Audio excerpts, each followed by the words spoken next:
Señores, el aplauso recibimos, como todos los lunes, a Marcelo Acuistapache. Bienvenido, genio. Marcelo, Crack. ¿cómo andás, querido? Muy bien, muy Bueno, bien. me alegro. Estaba analizando lo que estaban diciendo y que creo ¿Sobre? sobre el tema de la cábala esa que tiene el No, grupo de teatro ahí. nunca tuve cábala. No, pero yo creo que la cábala sos vos. Porque si ¿Que estás yo vos, vaya? No, si no. estás vos se aseguran un éxito ahí. No te la juegues con eso. No. ¿No es así? No. Bueno, está bien. No, yo nunca tuve cábala.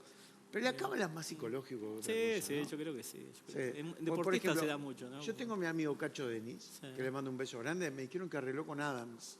Ah, mira qué Porque bien. vuelve Adams al Sí, carnaval. vuelve.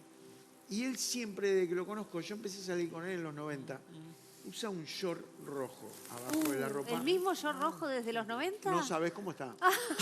¿Te acordás de aquellos shorts exatinados que se usaban? Sí. Los jugadores de fútbol usaban Finitos, exatinados, sí. finitos. De esos usa. Pero Cacho ganó y perdió. O sea, Igual lo usa.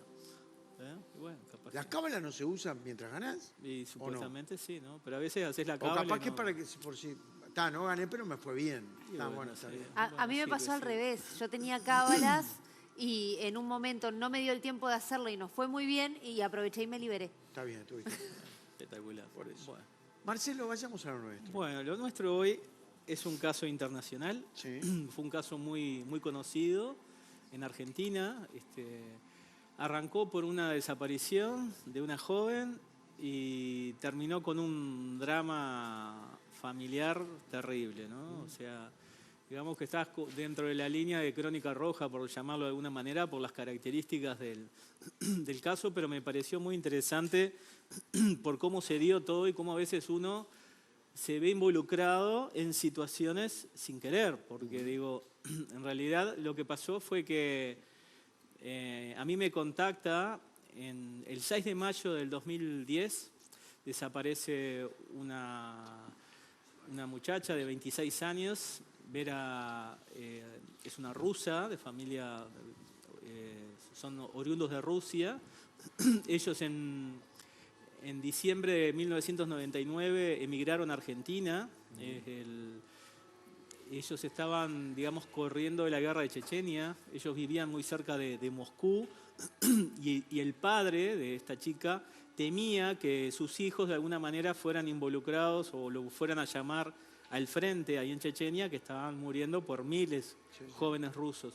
Entonces él se fue a vivir a Argentina, fue con su esposa, Lumila se llamaba, su hijo mayor, Ilya, después estaba Vera y un hijo menor en la familia. Él empezó a alquilar un apartamento, una propiedad horizontal en Buenos Aires, y después él empezó a trabajar como taxista y se mudaron a la zona de Moreno, cerca de Buenos Aires. Y él trabajaba 14 horas por día como taxista. Unos años después, en el 2002, la madre de los chicos, la rusa, se volvió a Moscú porque tenía unas propiedades para vender en Moscú y bueno, necesitaban ese dinero para comprarse una casa en Buenos Aires. La señora se fue y estuvo 6 años para volver, 6 años. Cuando volvió, el panorama era muy diferente porque los chicos habían crecido y ya eran, digamos, adolescentes y no hubo una buena relación. Incluso se habían separado los padres, el padre había conseguido una pareja nueva después de tantos años. Y lo que ocurrió fue que el 6 de mayo del 2010 era el cumpleaños número 26 de Vera. Esta joven rusa era especialista en tocar el arpa y unos años antes estaban integrando una especie de secta rusa naturista, digamos, que los llevaba a que se raparan, no comieran determinados alimentos, se bañaran en barro como para un contacto con la naturaleza, y habían generado un cambio y como una intimidad muy importante entre los 3 hermanos. Ella, el 6 de mayo, el día del cumpleaños, se reúnen el papá con los 3 hijos en la parte de arriba de la casa y festejan y soplan las velitas de cumpleaños número 26. Su madre intenta ingresar a la reunión porque era el cumpleaños de la hija y parece que no lo aprueban y ahí tienen una discusión. Llegando la nochecita, Vera se pone un equipo deportivo y sale a caminar. Había un barrio privado cercano a donde ellos vivían y sale y nunca más regresa.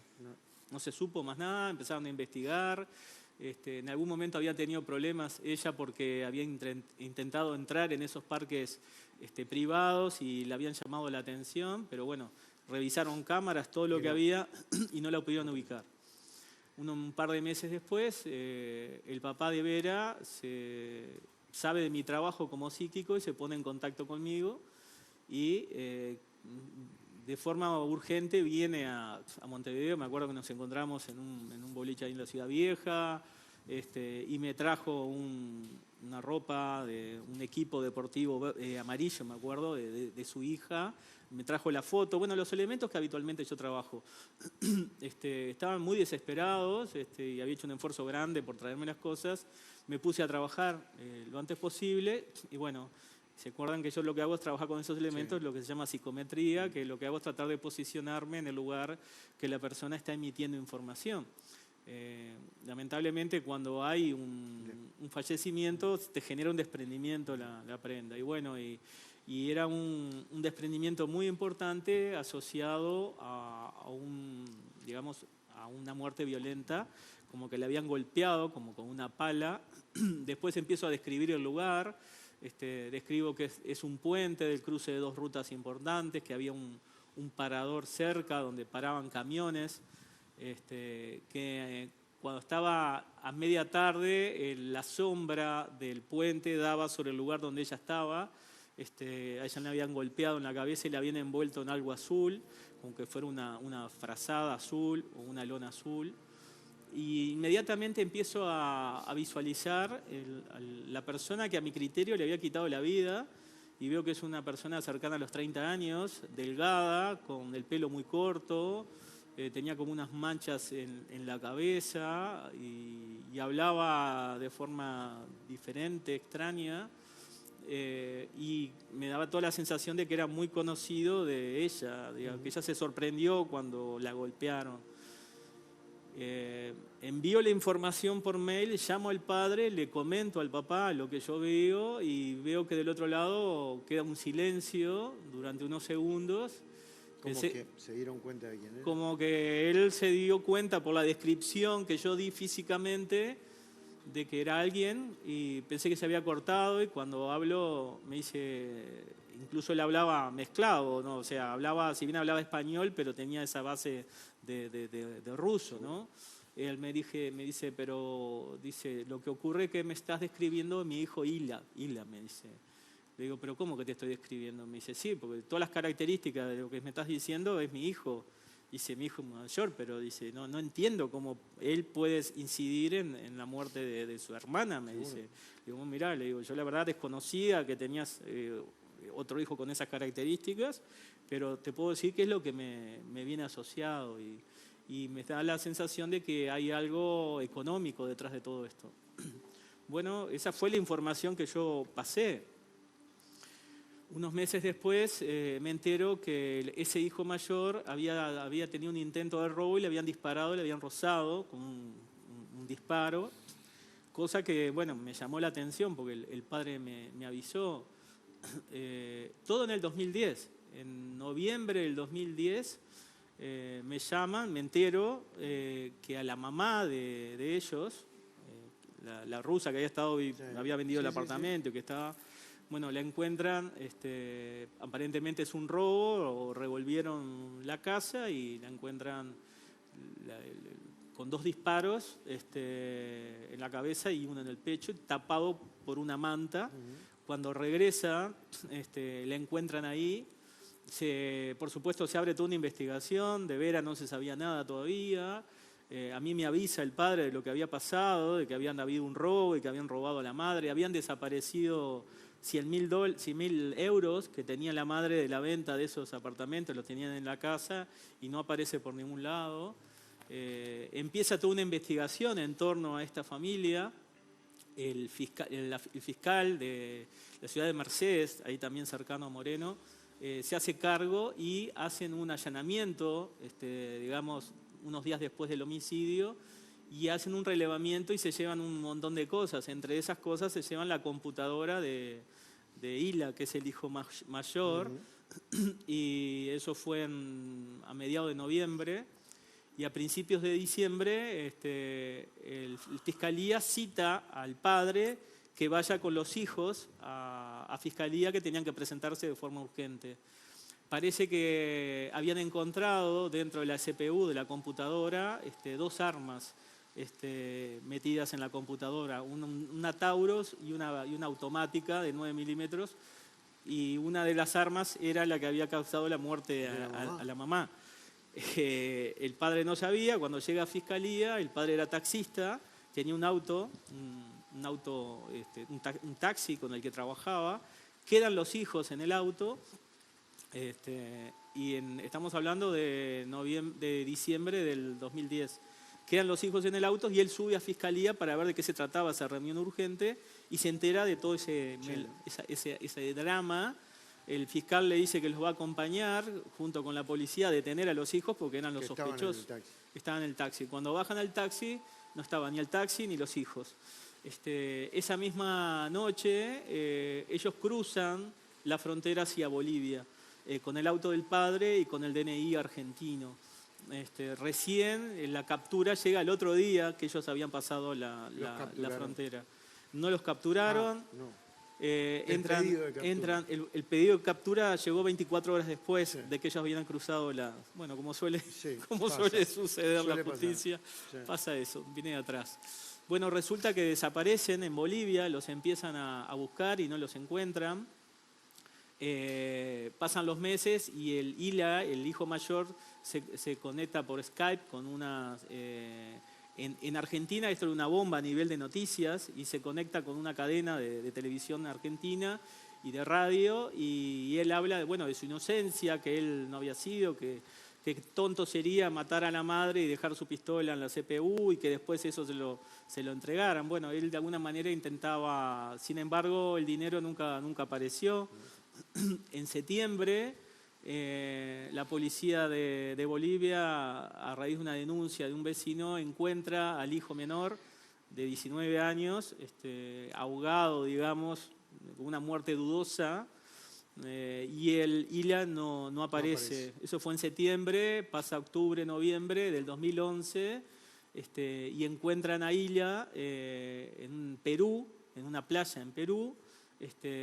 Supuestamente se había quitado la vida y encontraron junto a él el arma que él llevaba a todas partes, que era una Versa, y dormía con eso, y balas, municiones y aparentemente una bolsa con cocaína también, ¿no? Lamentablemente este caso terrible termina de esa manera, y lamentablemente en el caso de Vera aún no se ha podido encontrar el cuerpo. No se encontró, y es un caso sin cerrar. Pero me parecía interesante contarlo. ¿Qué historia? Porque es una historia como para que fuera Tremendo. una serie. Una serie en Netflix. Y en Argentina es uno de los casos, digamos, más mediáticos por las características, y todo vinculado a ese personaje que tenían en el momento de la muerte de 29 años.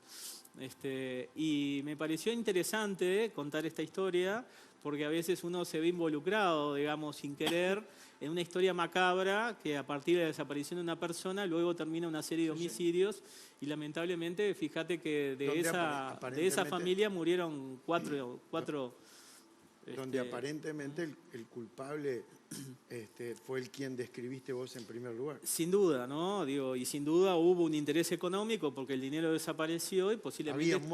Había un móvil y posiblemente estaba vinculado también a ese dinero que, en sus manos, digamos, le permitía ese escape o irse para algún lado, ¿no? Pero fue muy macabro, incluso los comentarios de Fiscalía, del fiscal que estuvo investigando. El comentario era que posiblemente Hila era una persona muy inteligente, pero había subestimado a los investigadores cuando se llevaron esa computadora que de alguna manera terminó definiendo quién podía haber sido el causante de la muerte. Lamentablemente apareció muerto y no pudieron, digamos, resolver, porque por lo general todos los casos encajan, pero esto era un caso que realmente quedó como una causa abierta. ¿El único que se salvó fue el padre? Y el único que se salvó fue el padre, sí, lamentablemente.